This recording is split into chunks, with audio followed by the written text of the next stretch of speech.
My guest today is filmmaker Boris Mosovsky, whose work blends emotional intimacy with visual precision. Now, Boris was recognized early in his career by Vilmos Zsigmond and Laszlo Kovacs, who selected him as one of the top 10 young cinematographers for this prestigious Budapest Masterclass. Now, that same year, he received the Kodak Award for New Filmmakers. Now, Boris has since worked as both cinematographer and director on major series, including Taken on NBC, Between on Netflix, and Titans on Warner Brothers, where he directed acclaimed episodes such as Atonement, Lazarus, and Souls. Now, Boris also shot Rabbit Hole with Kiefer Sutherland and Witch Mountain for Disney Plus, as well as Netflix's The Madness, The Abandons, and Star Trek and Starfleet Academy. But today, he is here to talk about his latest feature film, Foreign Tongue, which he wrote and directed, and which I absolutely love. So, ladies and gentlemen, let's welcome filmmaker Boris Bosovsky and his wonderful feature film, Foreign Tongue, to the show. Welcome, Boris. Hey, how are you? I'm doing great, and I have to say again, I love this film of yours, and you directed a wonderful film, and I know that you co-wrote it, but where did the idea for Foreign Tongue come from? Well, I co-wrote it with Cynthia Ashberger, who's she's also playing Vishnya in the movie, and she had the idea of a lady who in that early version wakes up somehow from a coma and has a foreign tongue syndrome. Sorry, foreign accent syndrome. That's the official medical name. And she wrote a play based on that. And then she came to me with the idea, and said, "Listen, can this become a movie?" And there's that whole thing about a play becoming a movie. It's a very difficult thing to do.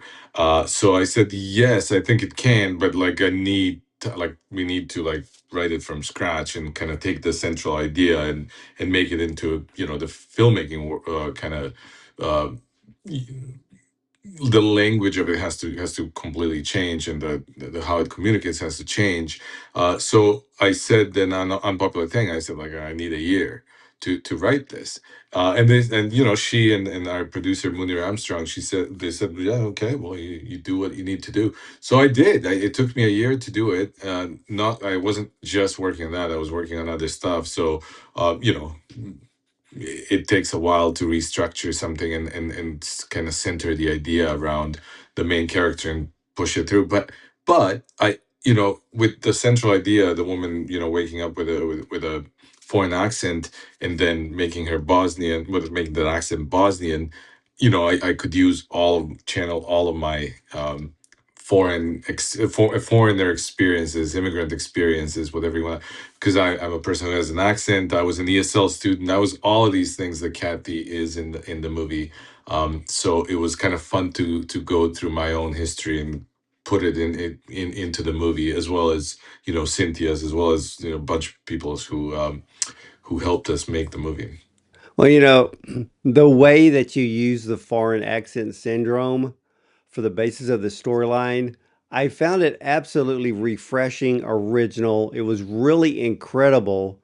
And to use it to create a rom-com film, which I'm really glad you did that because that genre of film needs to come back. I'm slowly starting to see a little bit more come back to the viewing public. So I was so happy to see how this film played out. But this film was completely funny yet endearing. Now, why did you choose a Bosnian accent?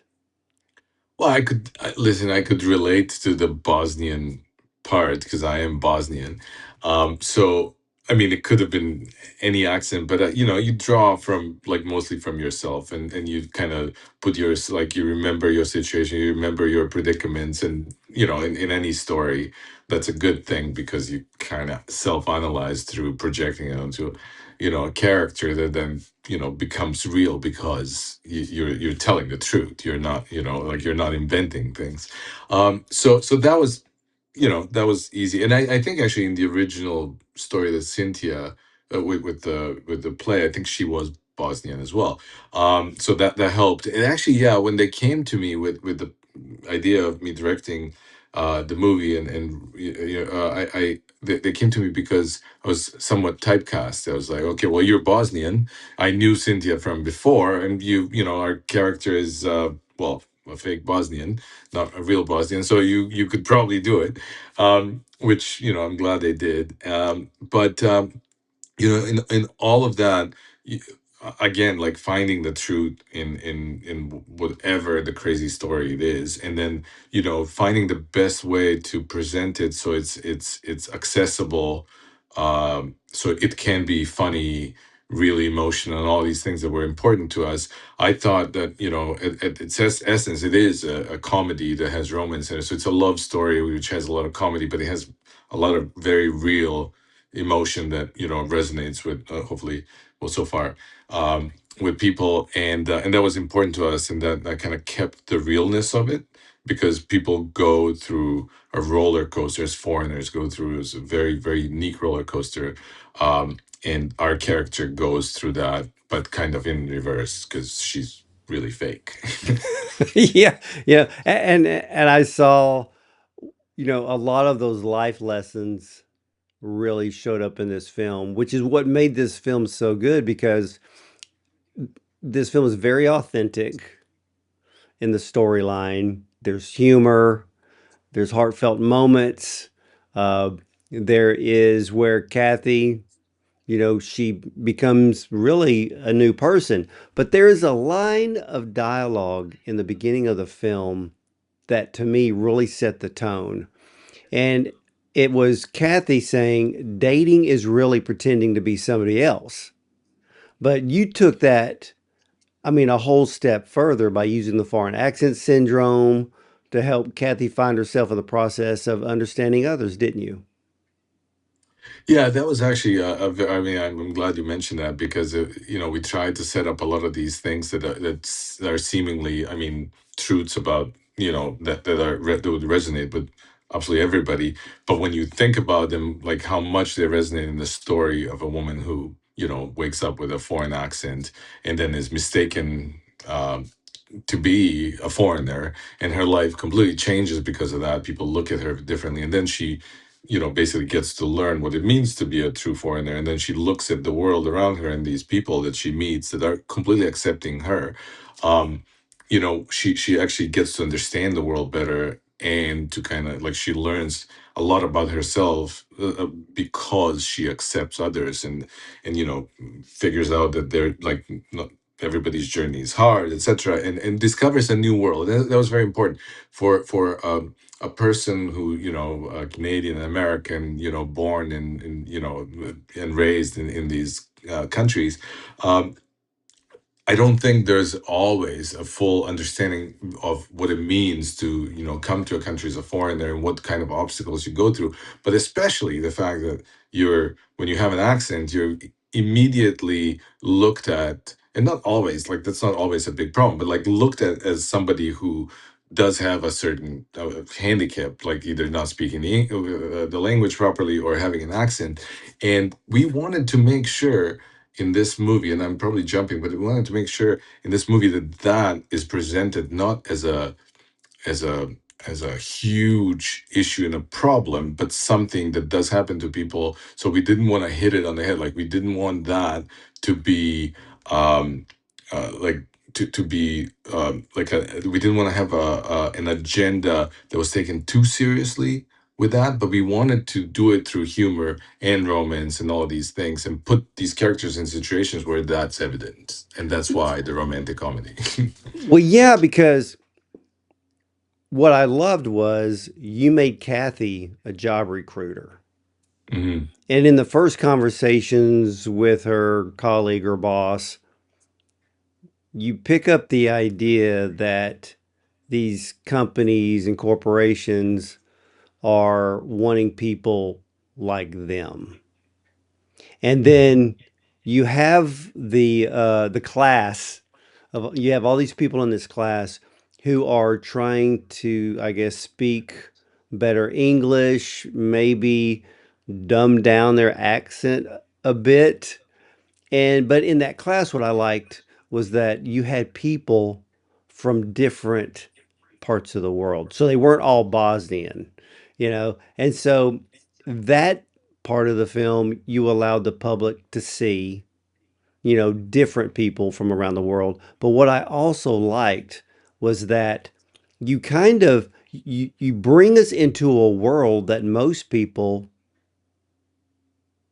either ignore or subconsciously ignore or do not even know that people who are living in a new country, they have an accent and are being treated completely different, especially in the areas of the job market. So you kind of bring this to light, but like you said, you're not shoving it down our throats. It's just part of the storyline, and it eases in so well that even when I was watching it, I was like, wow, that's really going on right now. So I Mhm, was mhm. learning some things just by watching this film. Also, I mean, it is a very current film, and it ended being more like it's more current by the day. It's just the world we live in, and it's interesting what you said because I truly believe in this. I don't think I ever was. Um, well, maybe not ever, but like most of the time, right? Somebody with an accent, somebody a foreigner, is not affected by people who are malicious and they want to, in any way do any harm. But it's exactly what you said. Like just knowing a little bit about the process that people go through would probably allow for that process and for the life of these immigrants and foreigners to be a little easier if people generally knew what they have to go through because it is a lot. And then on top of that there's accent issues, but racial issues, all these things that become bigger and bigger and bigger.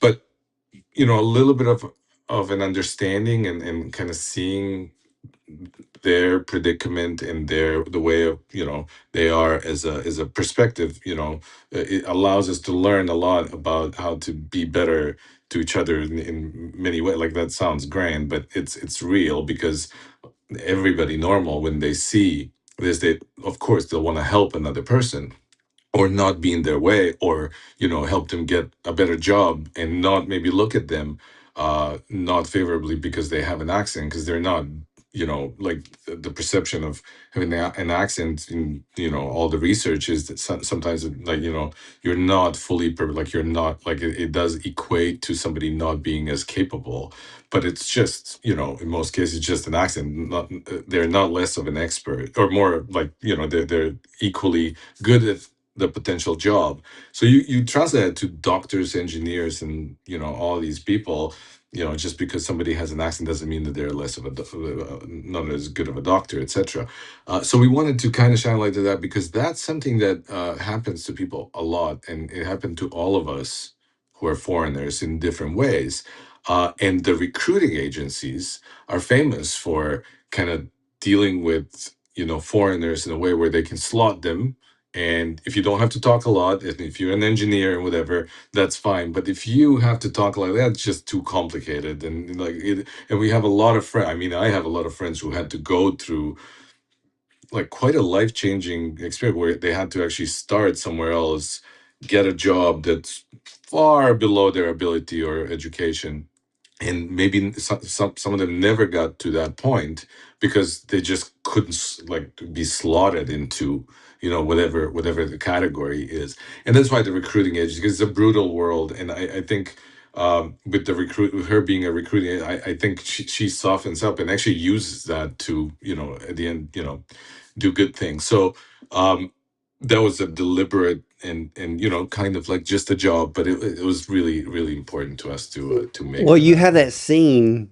in the film where the class is together, Mhm, and then the teacher is asking each one of them, "What are you doing now, and what were you trained for?" And then it's like mhm, you hear one, "I'm a doctor, but you know, I work in a grocery store." mhm. I'm an engineer and then I'm a janitor. And the list goes on. And I'm sitting there watching that scene and I'm like, oh my gosh. Because then you have the scene where, this documentary film is being done within the storyline. And then you have a lot of these people tell their story. But it was that story of the gentleman who was being interviewed on camera because he was angry that he was forced to go back to school for 5 years to be a civil engineer, even though he already has a full blown degree as a civil engineer and has built, like he said, many bridges across the world. But he comes to Canada and he's treated lesser than. And, and then he says, I'm not allowed to be myself. But then he mentions German, English, French, British. He's like, they come in here and it's like they're already all, they look at them as already being qualified. But at the same time, when you look at that, they're all white. And then when I was listening and watching that scene, it's like, okay, only those from the Western world are accepted, which he made that comment. And then I was thinking, okay, how if that's Canada, what happens here in America? Well, most people never have to go through education again. If they're Asian or Indian, pretty much we're going to see them end up in medicine or the tech world. And but nobody has to go through technically they may go through a recertification program, but they're not going to have to go spend 10, 12 years in school again. And Mhm. so I found that extremely troubling when I saw that scene. But it was so real. I mean, people who have seen the film so far, what did they think of that scene? Well, it's a thing that we wanted really to talk about because we have many friends that come. The whole kind of inspiration for it is it's twofold. One, in Canada, we have a lack of doctors right now, for example, just as an example. But we have all kinds of foreign doctors that have to go through, like they basically have to get another degree by the time they certify their degree in Canada.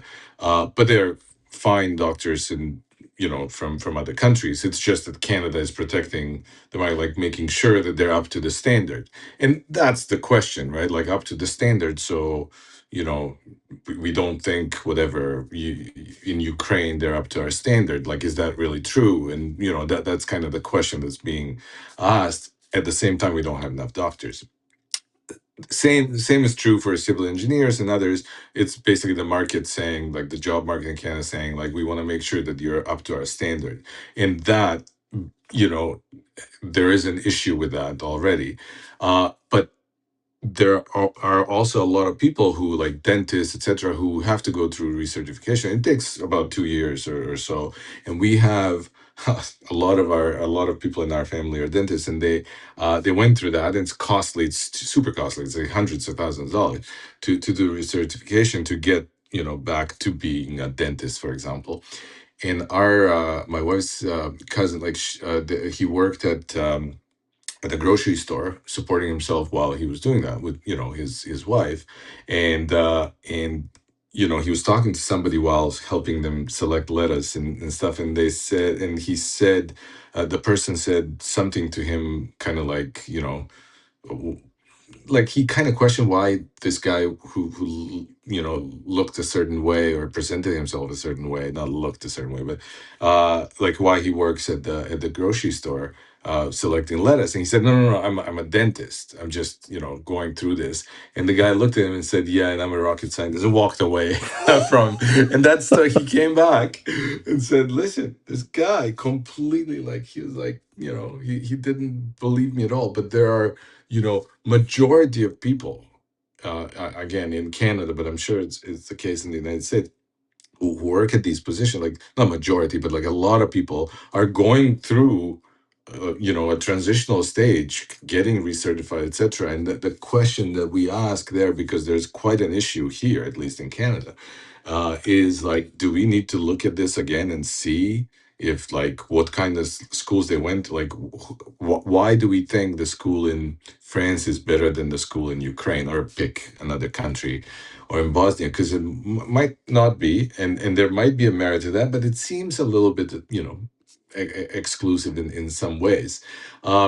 At the same time, we don't have enough doctors. You can't, like something's broken. So that's why that exists, and that's why Kathy is a recruiter as well, because she sees that. at some point she realizes that, and she realizes that, wait a second, there has to be loopholes. Like I can help them in different ways, but she didn't think about that before because she didn't need to. Who cares, right? Well, there was that scene when her colleague and her were having a conversation because there was a company that turned somebody down and it came across as racist. Hmm. And then I'm like, oh, okay, this is kind of setting up the story here. But for Kathy, she's, here she is dealing with this foreign accent syndrome, but it enabled her to see immigrants in a whole new light. Hmm. And then when she was in that class, and then the teacher had asked each one of them, "What are you doing now? But what is your real talent or your specialty?" And then that's when she started to see all of them as people with skills and talents. And I love the fact that she kind of started stepping out, and especially with the one gentleman and helping him. And of course, she made the comment, um, and she goes, "But I can't make any promises," But the look on his face, there was this great glimmer of hope that he hadn't had before. Hmm.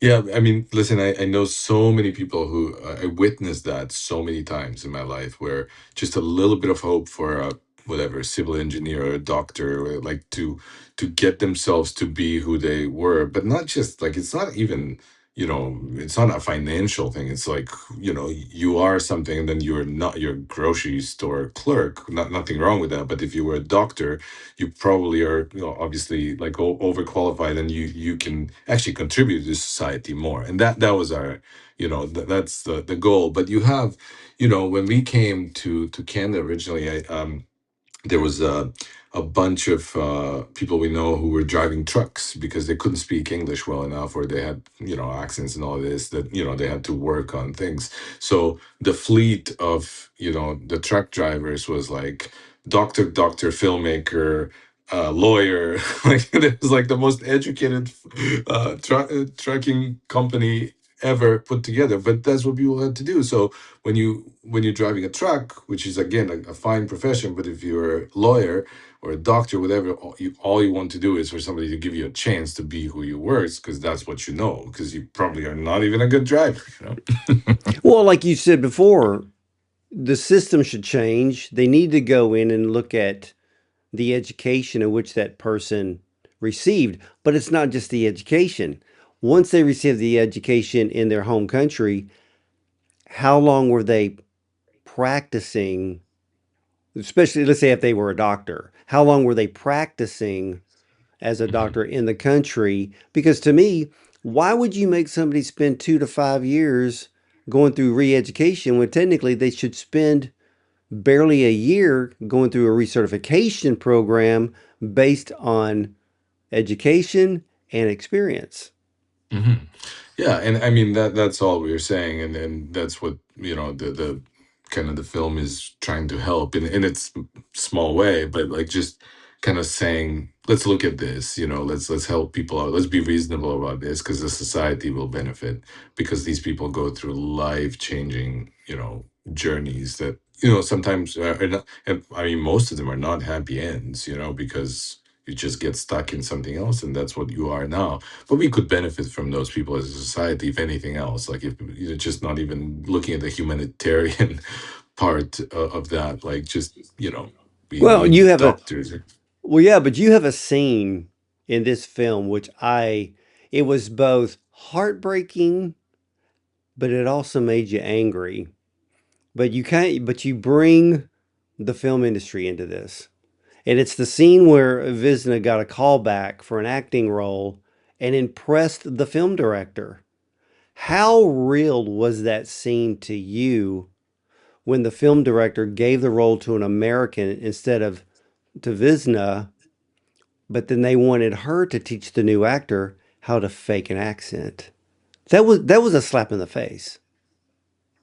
Well, I mean that was came from, many experiences of actors who I know who have accents, and again, they're slotted into these roles that make sense. There's, if you're from Eastern Europe, you're going to play a Russian, you know, thug or whatever, and it all makes sense to a certain extent. But some of those people, or most of them that we know here, played, significant, like they're well-known actors with abilities, but the accent is in no other profession than acting, I guess, is to that extent is stopping them from being kind of allowed to play roles where they're not playing the cliched, gangster, etc.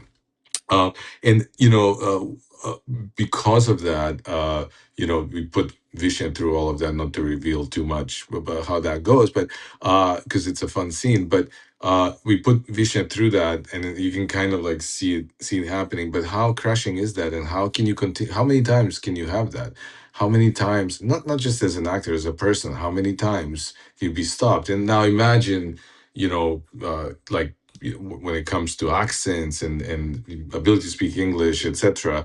But when it comes to race as well, that's even more, and it then goes further and further, where there, certain things that just are blocks in the society that people have to either live with or like quit trying, which is the hard part. And then for us in the movie, it was like, how do you deal with that in a way where it's um you present it, but it's gentle enough. Like we actually, I didn't want any anger in this movie to be expressed through the controlling ideas and themes that we presented, because that's not the point. The point is to look at people in a way where you start understanding them, and then normal people will understand and help change the world in that way. And that's what this film is. We, like, nobody, everything is maybe suggested and put on a platter, but the heavy criticism is for like people to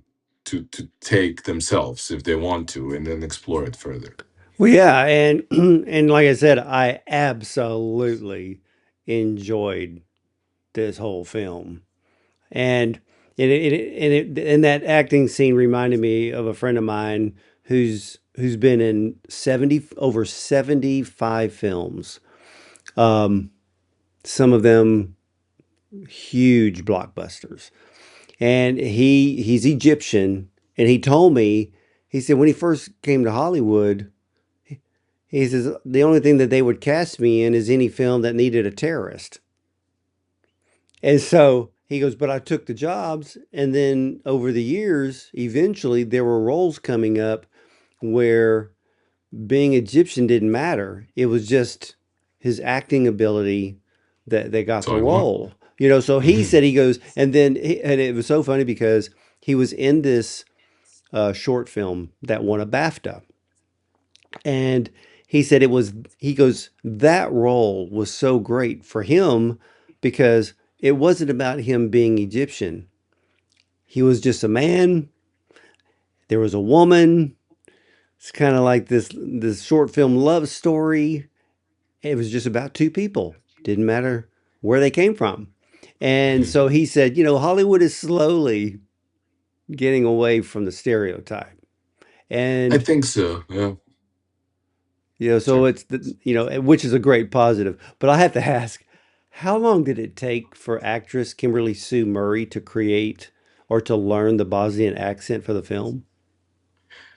It's that's a good question, because all these people that we just talked about, because I have friends just like your friend, and like getting there is, happens to only a few where the accent doesn't matter. Like, and also thinking about, does it really matter that somebody has an accent? Do you think the audience is not gonna listen or look at them or care about them? No, they will. We need to, as society, industry, etc., accept that that's okay. Because it is. Because my mom will doesn't care if somebody has an accent or not, or those are the facts of life. You just kind of, you're drawn to the person, to the character, to the story. um but with Kim, it was in kind of in reverse. It was so interesting. We were kind of lucky with Kim because I knew her from before, and she's really cool, and I knew that she had uh, uh, she's French, so she had an accent that was, there. And she, in order to get the acting roles, like, she needed to speak with a standard American accent, with and lose her. It's but that's a complicated thing. It takes a long time. So she went through a huge process to do that, getting many accent coaches and people to, like, so she could learn to speak where it's, not traceable anymore. And she got there, but she knew a process that kind of got rid of the accent. And I thought, well, and it turned out to be amazing because she also had the technique to put on an accent that she's never, like, she's, I'm probably the first Bosnian she's ever met. So what we did was absolutely ridiculous, because I constantly would record things that my friends say and how they speak, or she would say, "Can you read this?" And I would read something in my car, just record it as I drive. I would sing it. I would do all kinds of crazy things, and then she would, you know, pick on things that I'm doing that I'm obviously not aware of or I don't know about. And then we also had proper accent coaching and an accent coach, and at first I tried to kind of, because she took it extremely serious. She needed to sound Bosnian, right? And Bosnian is kind of like that Southern Slavic, accent. So if you're Serbian, Bosnian, Croatian, Slovenian, like, you're gonna sound about like the same. But then if you're Ukrainian or Russian or Polish, you will not sound the same. Like, it's different. So I said, like, as long as, like, does it really matter who's going to know that the accent is actually Bosnian, other than a few, a group of people?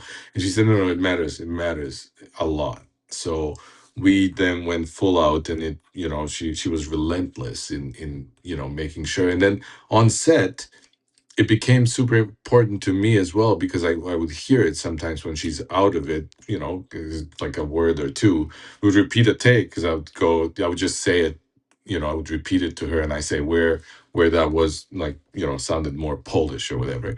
And she would get it right away, and we would get in and we'd do it again. And everybody else was like, well, that's a beautiful take. Why are we doing it again? No, nobody's gonna know that, but we started it, so we were finishing it properly, and she even knew word. I mean, she learned words in Bosnian. She learned how to sing a song in Bosnian. Like, she a full commitment. Yeah, she's a dream.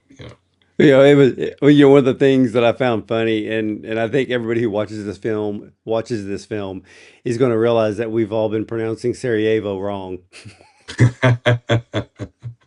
It's a pet peeve for us from Sarajevo, because we hear that all the time. And I mean, it's an English pronunciation, fine, but that scene is funny. Not, again, to give a, but that's a funny scene with a good, the actor playing Boris in the movie. His name is Boris for a very good reason, because I've known him since I was a little child. So. Oh, that's funny. Now, when Kathy's accent in the film started to disappear and her original voice was coming back, the way Kimberly was able to go back and forth in the scenes was absolutely amazing to watch. Yeah, she also, I mean, that was another thing that she focused on, that that she needed to sound originally Bosnian at the beginning, and then, as slowly as things would develop, that she needed to sound a bit different. And again, it was like, who's gonna hear that? And but when you do it, like, it just, everything changes. Your body language, everything becomes something else. So it definitely pays off.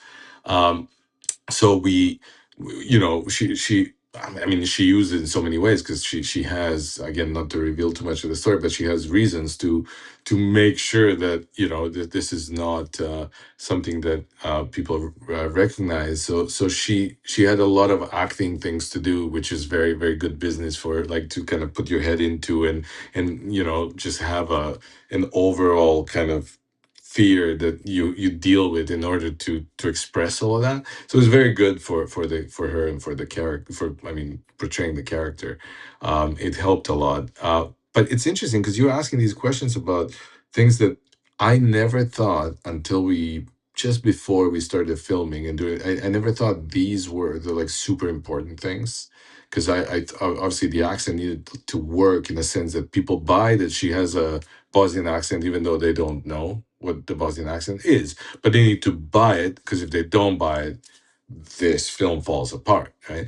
But then that's all my focus was that, but I didn't think it was very important that, somebody from Sarajevo goes, that's what it is, it's the Bosnian. But, it does actually flavor the whole thing. And we got comments from people that we didn't expect, and that's all Kim. That's all Kim. She like, nobody took an accent more seriously than Kim did in this movie. Well, I love the fact that she paid attention to detail, and because, film critics are not the worst thing in the world. It's the online trolls when you post stuff and people Mhm, go, and they'll just find some reason, some small little reason that really does not even matter. Because my point is, if you're watching a film, enjoy the film, be mhm, entertained. And mhm, and this is an incredible, entertaining movie, but the attention to detail, no, I kind of agree with her. It matters because acting is an art. Film mhm. is an art. And if you get it right, the online trolls can shut the hell up. That's a way to do it. Yeah, yeah. No, it's good. I'm very grateful for that attention to detail. I mean, the movie itself like has so many things where we pay attention to small things that do, pay off ritual, because the movie kind of depends on that, like authentic little things that color the world quickly, because so the story can flow, etc. So, you know that accent being perfect is very, very important. I have to ask because I was looking at this simple scene, and I think it's in Visna's apartment, or the movie Mhm. posters on the wall. Those are those actually Catherine's past movies that she starred in? Cynthia's. Cynthia. Well, Cynthia is an actress from former Yugoslavia, Croatia, and she, had many, roles, etc., and posters, and we wanted to incorporate some of those in the because she plays that character for a reason. Like, she's playing the actress who cannot get any roles other than whatever typecast, Russian, whatever, the Slavic kind of roles that are not very big. Nobody wants to give her a real role, but she's done so much. So we thought it was very important to color her space with her past without like being too in your face with it. I mean, sometimes those posters are kind of behind Kathy, and the whole inversion of Kathy's the fake immigrant. This lady would give anything not to not to have an accent. Here's this other one who's also kind of acting, and that whole inversion of roles, yet kind of having the same life predicament in front of both of them. So we put that scene in front of those posters, but we made them, but we used images from Cynthia, to and kind of just made our own version of films that she's in. And there's one. I don't know if I should actually say it, but I will. There's one that has a spelling mistake, so the word doesn't make sense. And I was like, you know what? Let's just go with it. That's gonna be our thing, So let's see if people notice which one, because there's four of them, I think. Well, yeah, it creates little Easter eggs and trivia down the road, So I just love stuff like that. Sometimes, well, it kind of reminds me when in the original Rocky, the poster behind Sylvester Stallone had the wrong color shorts, and so he took the scene and he ad-libbed the fact that the shorts were the wrong color. So it just creates a whole nother story in a film for people to talk about for years to come. But what I loved about your film, Foreign Tongue, it's a great rom-com full of a lot of life lessons. For you, what do you think the biggest life lesson is? Well, I think, the question of identity, and you don't have to be a foreigner to feel like anybody will relate to this. Identity that is a very tricky philosophical thing, and we kind of, as a society, go through identity crisis, as countries, as nations, as whatever, and then as individuals, we find ways in our lives to kind of like think about our identity and what it means in the moment or within the society we live in. And here, you know, the absurd instance of the magically realistic, moment where she wakes up with because of the trauma to her head, like wakes up with a Bosnian accent, allowed us to play with the theme of identity and saying, okay, well, who you are is not really questionable because we know you're Kathy from Peterborough, but the world is going to create your identity now, and it's your choice to either go with it, fight it, get like run away from it if you can, but you actually end up not being able to. And through kind of redefining her identity, she was happy, like she becomes, a happier person. And then she learns about, and like she gains friends that she never would have, otherwise met.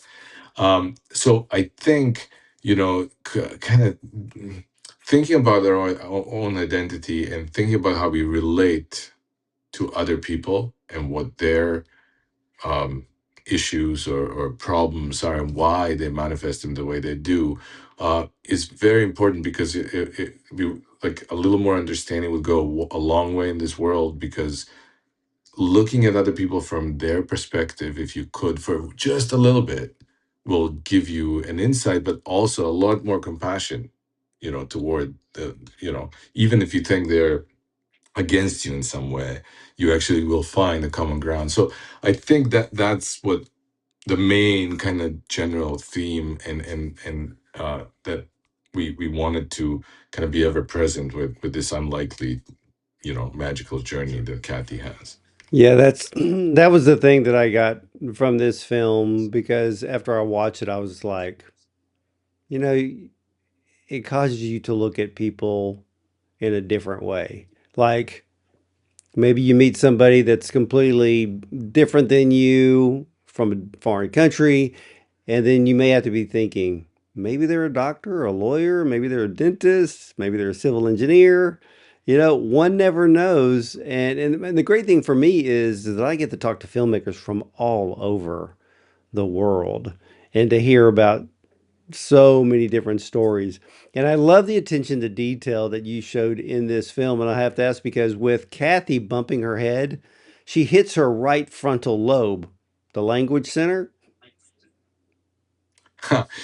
Well, because because the foreign accent syndrome is a real thing, but really the explanation for it is like my explanation, your explanation, as good as any doctor's explanation at the moment, right? And it does have to do with something with the swelling of the brain, and basically you do have some kind of mini stroke. um, I mean, people have a major stroke as well and wake up with it. But it's not really explained. And it was very important to me that that's not the point. The point is that somehow this healthy person hits her head because, she's drinking too much, etc., for all the wrong reasons. And after she, like, everything gets shaken up in that head, like the brain is readjusted, it's manifesting itself with this accent, but really this is the prince she was waiting for.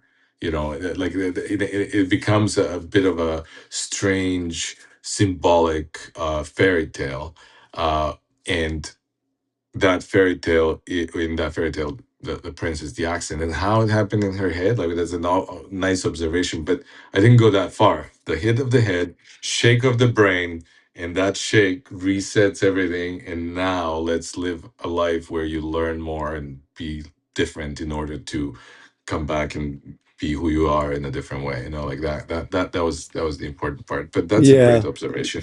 Well, yeah, um, I always love searching out for details in a film, but with this one, I loved all the characters. So, what was the casting process like? Well, we wanted to. observe, um, like the immigrants. Most of the immigrants are really immigrants, or they were. I think all of them are or their parents were immigrants, so they were like second generation, like very affected by an immigration move to another country where their parents went through a lot, so they needed to know it. So that was important to kind of cast people in a role where they belong, in that sense of like they should play those roles because they have they have it in them, and then we knew obviously a lot of actors who are immigrants who struggle with what we talked about before, getting reasonable roles. So we wanted that kind of feeling. Obviously not everybody's going to get a big role in this film because that was not possible, but we wanted to gather an ensemble cast that by like collectively would contribute to everything we were talking about. And it's interesting because they all of these immigrants that played, immigrants in the movie, actually helped Kathy or Kimberly with her accent because she constantly observed the world, like in real life. Like there was a world of people who, obviously she knew maybe some of them, but like as a group, all of a sudden, like it was kind of real, like just like the ESL class. So that was interesting. That was good. It was also good to kind of keep continuity with some people that have been in my previous movies, like Greg Brick, who plays Carl Jung, and Yasmin Guedo, who plays the waiter. As I said, I've known him forever. And then Cynthia, whose idea, the whole thing kind of starts with her idea. Um, Playing Vishnya and playing basically herself in many ways, in a hilarious way, and everybody loves her. So that was important. And then, you know, ultimately we started like all of that. I thought that's easy because that's there, that we know. But finding Kathy, finding somebody who can do this was the most nerve-wracking part, because we were not like like the movie lives and dies with her. Like it's just, you don't believe in that, in in her, with in her, by what, like you, like we don't have a movie. Well, how did you, I mean, did you just end up with a bunch of self-tapes or in-person auditions for the lead actress to see how they can pull off the accent?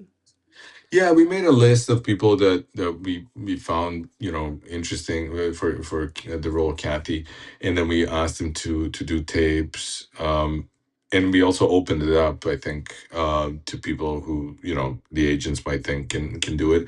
And we watch, and then we met with people in person as well, and it was more of a, in the meeting in person. I believe more in a conversation with somebody after you've seen what they do with like very kind of dry, like I always believe that. And every, you watch that tape and it's fine, like it's a choice, but you know, you're expecting somebody to make the right choice that's in your head. It's so not fair, right? But when then in a conversation, you're kind of like saying what they, and then some people will go, well, can I try this and that because now I know something, like how much, it's just a little bit of explanation actors can grab onto, and then becomes a lot better because it's more true to what kind of the intention was. So I find that process of casting is very hard on the other side, on the actor's side, because you're guessing and there's a lot of luck and there's all kinds of things. But my fear always is like, are we gonna miss a gem, like just because somebody didn't get something, or like, can you see through all of these things that actors do just in a regular taped audition, which is as dry as it gets until they become alive. It's just like, how do you see through that? And that was my obsession. So we reviewed that. I had a lot of help. Our producers help with that, and Felipe Rodriguez, who is director and producer, like he's my partner, my business partner. Um, we went through like a process, like we had to believe, like we both had to believe in absolutely everything we saw and agree in order for us to kind of move forward. And it was a good process. It was tough, but it was a good process, and we took our time because we're like, there's no messing with it. She needs to be Kathy. So, where can everyone see this film, Foreign Tongue?